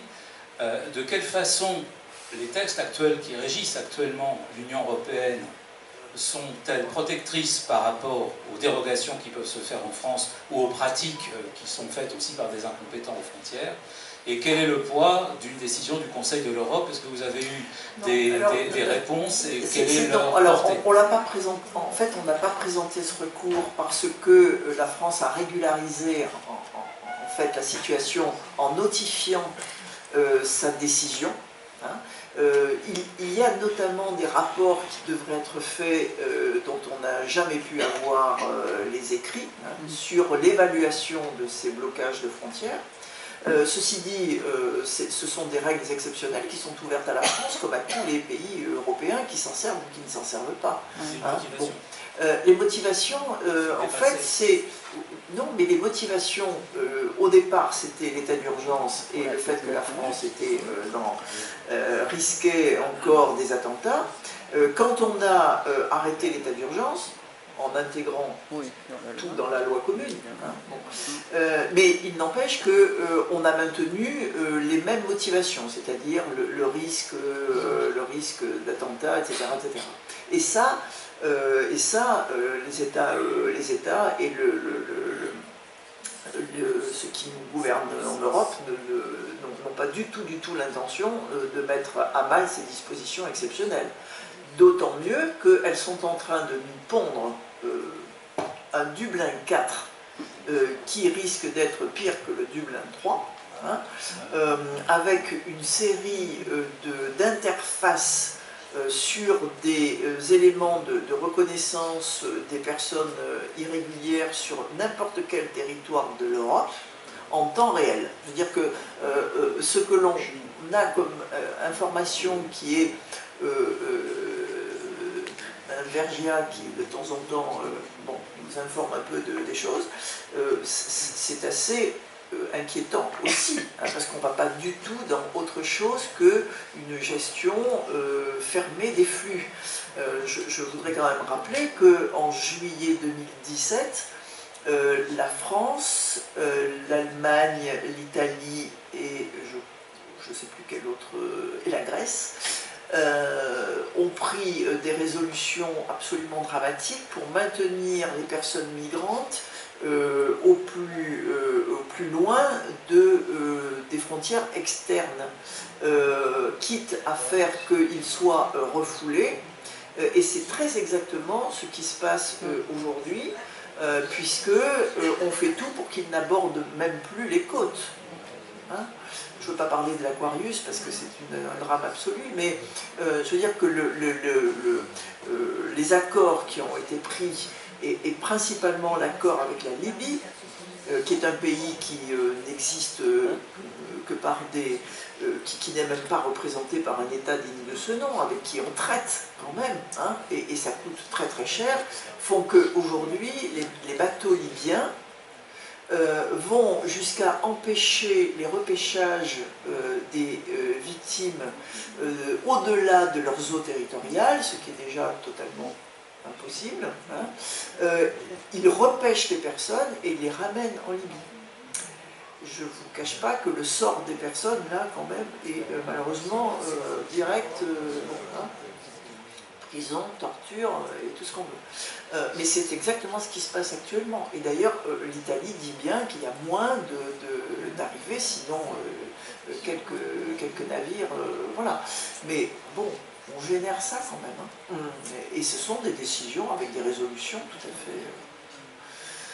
Donc, tout ça pour dire que je ne crois pas beaucoup dans l'aide d'une éventuelle remise en cause des règles de Dublin. Parce que ce serait la seule solution, de faire sauter Dublin. Ça n'est pas dans l'air du temps. Le droit des étrangers, normalement c'est le miroir qui reflète la nature du lien d'une puissance économique avec ses anciennes colonies. Donc, en France, les sources de droit, c'était quoi? C'était l'ordonnance de 1945 et le droit positif français et les accords internationaux avant. Mais à un certain moment, on a décidé de codifier le droit des étrangers, on a créé le CESEDA. Et depuis la création de ce code, donc ce code-là, il vit donc, en fonction des aléas, que ce soit économique, social ou politique, de la France. Lorsqu'il s'agit d'un attentat, on modifie le CESEDA. Lorsqu'il s'agit d'une crise économique ou un accrochage avec les pays européens par rapport effectivement par rapport à la gestion de l'Europe en général, on modifie le CESEDA. Lorsqu'il s'agit d'un accord international, on modifie le CESEDA. Lorsqu'il s'agit d'un flux migratoire, on modifie le CESEDA. Et j'ai l'impression aujourd'hui que la France a un lien, le droit des étrangers français, donc il est traité, j'ai l'impression qu'il y a un lien colonial avec ce dispositif de loi. Pourquoi je dis ça? Parce que aujourd'hui, les gens qui sont diplômés, on les accueille facilement. Ah ben ça c'est des choix, c'est des choix de l'immigration qui sont très clairement dits, très clairement dits. On va payer. On accepte les titres de séjour sur les... Il n'y a pas que ça. Il y a aussi le lien. Je prends par exemple la Tchétchénie. On ne refuse pas le titre de séjour tchétchène. Parce qu'il y a quand même une notion géostratégique en jeu. Il y a des intérêts économiques en jeu. Donc c'est ça le problème. Aujourd'hui, le CESEDA, c'est un...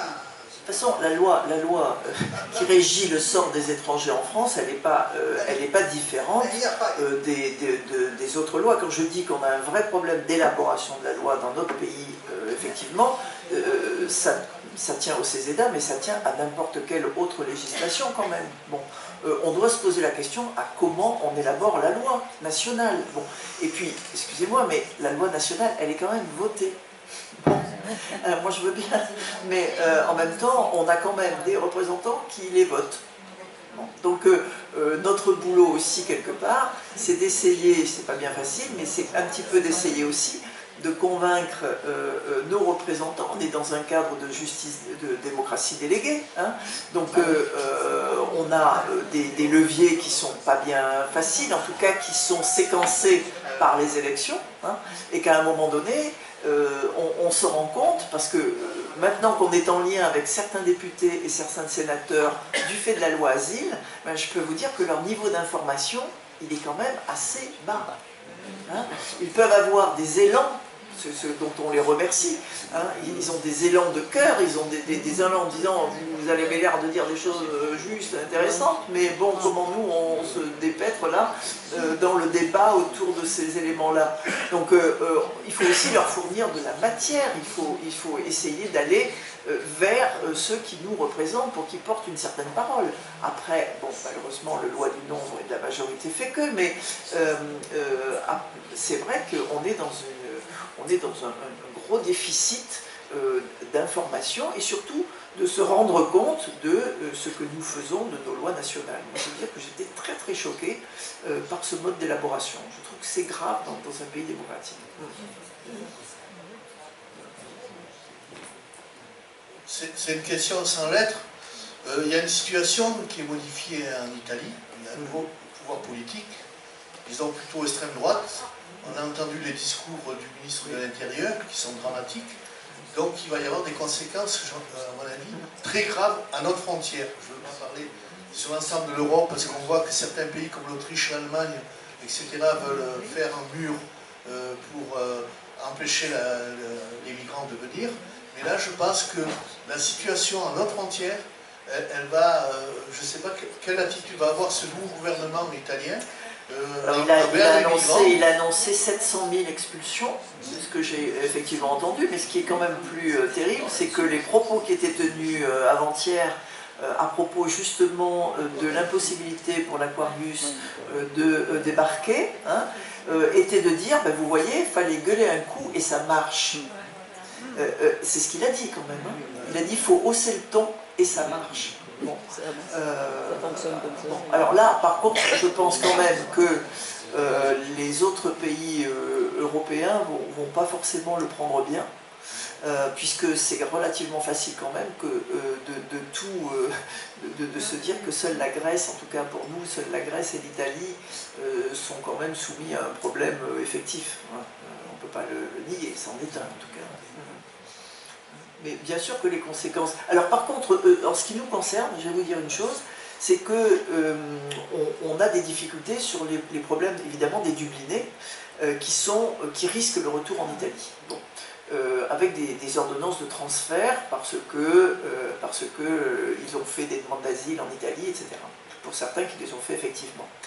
Eh bien, je peux vous dire que les articles qui sont aujourd'hui dans la presse sur ce qui se passe en Italie, sur la manière dont sont gérés les foyers de mineurs, sur les manières dont sont traitées les personnes dans les camps, les premiers camps d'admission, font qu'on arrive à s'opposer à des ordonnances de transfert en disant que finalement l'Italie c'est pas si terrible que ça et qu'on n'a pas les garanties qu'ils soient traités correctement au retour en Italie. Bon, donc ce sont un certain nombre d'éléments qu'on peut mettre en évidence, j'ai envie de dire un peu plus facilement puisque ça parle d'eux-mêmes. Hein. Malheureusement pour l'Italie d'ailleurs. Par témoignage d'amis libyens, que j'ai fréquenté autrefois, je sais que l'histoire des gardes-côtes, c'est plus compliqué encore. Les gardes-côtes sont financés par l'Union européenne. Oui.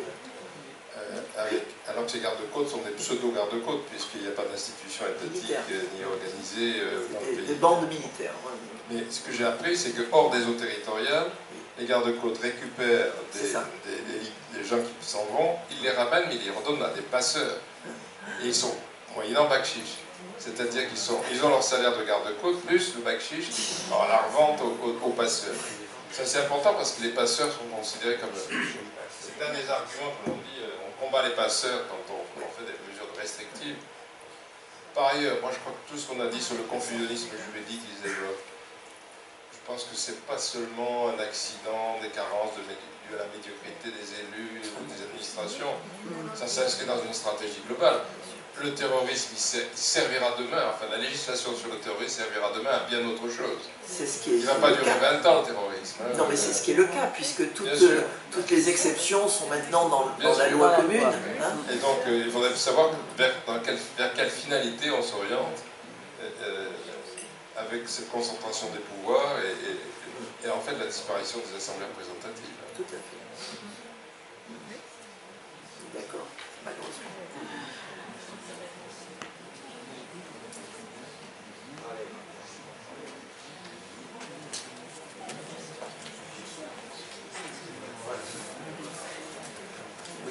Moi, j'aimerais revenir sur le délit de solidarité et avoir un petit peu votre avis, votre interprétation sur le jugement en appel de Cédric Leroux où la Cour d'appel d'Aix-en-Provence, enfin, autrefois dans le délit de solidarité, enfin, les gens qui avaient une immunité pour ne pas être poursuivis, donc les solidaires, c'était des gens qui accordaient donc, à des migrants en situation irrégulière une aide humanitaire sans contrepartie dans le but humanitaire désintéressé.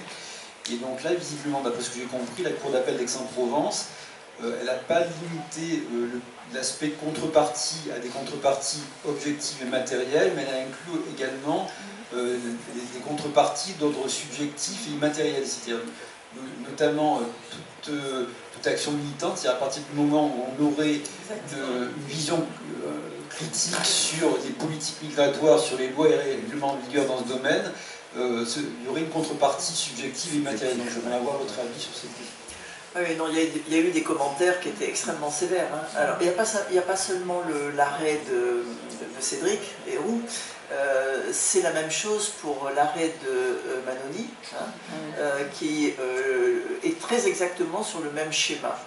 Puisque, et c'est pour ça que le texte tel qu'il est proposé dans son remaniement ne nous sert strictement à rien. Quand on vient entendre qu'on met fin au délit de solidarité par l'amendement gouvernemental qui a été proposé à l'Assemblée nationale, qui est simplement d'adjoindre le fait qu'en matière de circulation des étrangers sur le sol français en situation irrégulière, il serait évidemment possible d'avoir une exonération humanitaire, ça ne nous arrange en rien, d'autant que est maintenu le problème de la contrepartie sous quelque forme qu'elle soit. Et c'est notre problème, parce que la Cour, qui avait fait un petit pas dans son premier axe de raisonnement en disant certes, la directive européenne voudrait qu'on traite de la même manière l'entrée et le séjour, puisque, bon, elle commence comme ça. Bon, intéressant, d'autant que le parquet avait soutenu très exactement l'inverse, mais bon.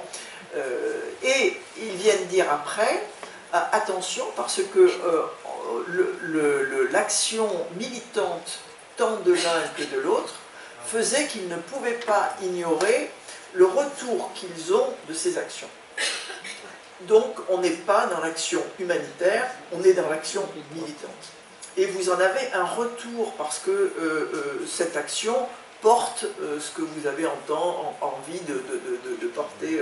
Voilà. Donc vous en retirez quelque chose, et donc c'est ajouté à la loi, et c'est la raison pour laquelle, très sincèrement, je serais quand même étonné que la Cour de cassation ne soit pas quand même à dire que c'est pas possible et qu'elle casse pas cet arrêt-là. Beaucoup plus intéressant est la question prioritaire qui a été posée, la QPC qui a été posée tant par Manoni que par Cédric, qui est de vérifier la constitutionnalité de l'article 622.4 au regard du concept de fraternité comme étant un concept à valeur constitutionnelle. Donc ça devient beaucoup plus intéressant, ça n'a jamais été posé, et elle a été effectivement transmise, ce qui est un bon signe, enfin c'est un bon signe, la transmission est déjà une bonne chose, et je crois qu'on devrait avoir,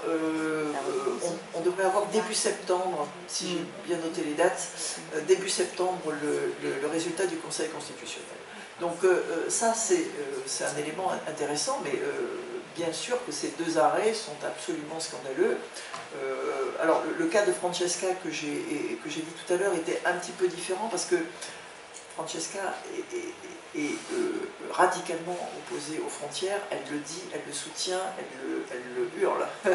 Bon, donc c'est plus compliqué. Même si ça ne nécessite, elle était quand même 1000 € en première instance avec sursis. Hein. On passe à quelque chose de beaucoup plus lourd et surtout très handicapant pour ce qui la concerne. Mais bon, en même temps, c'est une position que la Cour ne peut pas admettre, c'est sûr.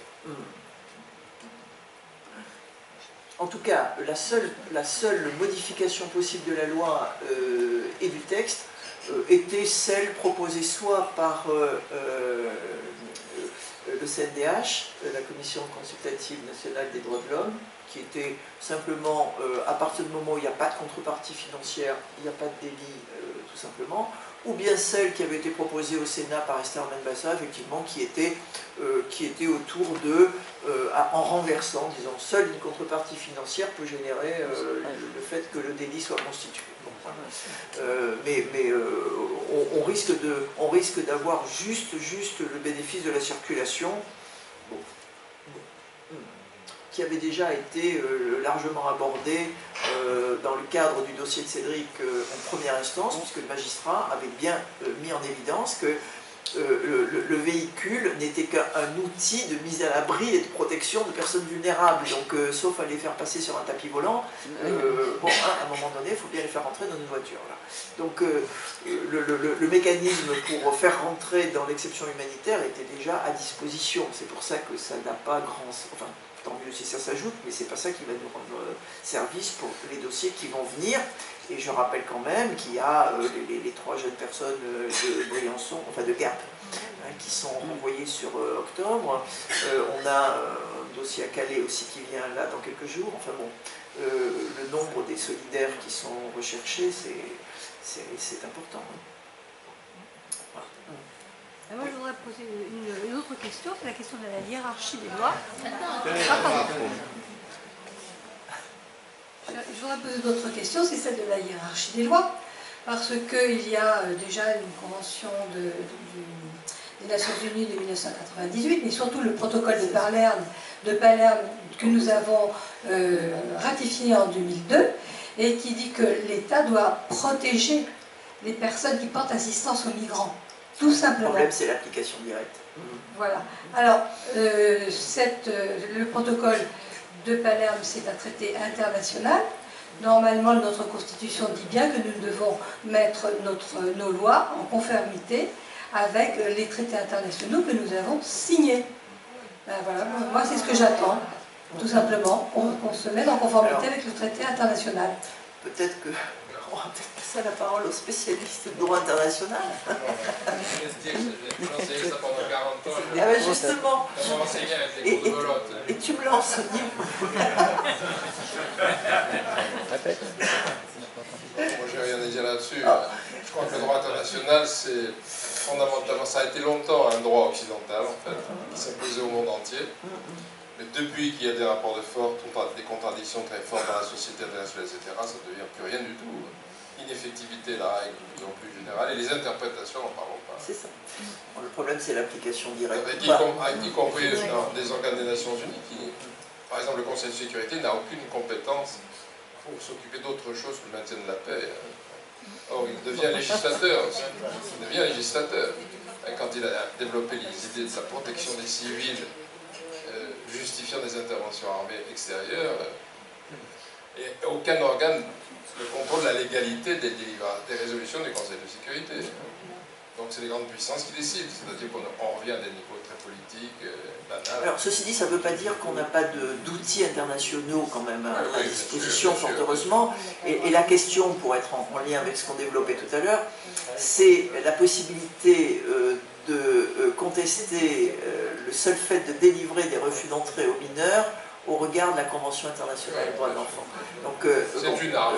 C'est une arme, elle est modeste. On est en train de travailler sur l'élaboration d'un argumentaire sur ce point, parce que c'est pas si évident que ça, dans la mesure où il y a une règle européenne, elle est ce qu'elle est, mais bon, et on a une règle internationale qui, de ce point de vue-là, est applicable effectivement directement. Donc, pour ça, il faut intenter des recours, il faut les argumenter, il faut aller jusqu'au bout aussi. Hein.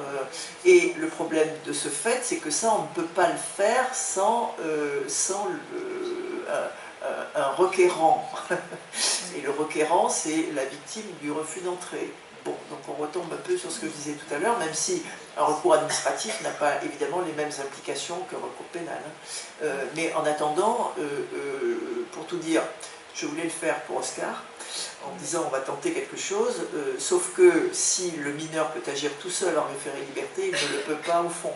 Donc, et entre-temps, il aurait fallu lui faire désigner effectivement un administrateur pour faire cette procédure-là, ce qui est encore une autre difficulté. Donc, bon, elle se surmonte, hein, je pense qu'on va avoir d'autres opportunités, mais je crois qu'il faut tenter. Il faut tenter. Le droit n'est qu'un outil, évidemment, s'il n'est pas accompagné d'autre chose, c'est minime aussi comme effet. Hein. On est humble, en fait. Hein. On a des petites victoires, on essaye de les répandre, on essaye de les faire circuler, mais bon, après quoi, il faut que tout ça s'accompagne de mouvements sociaux. J'en suis bien persuadé. Bon, on peut remercier notre ami.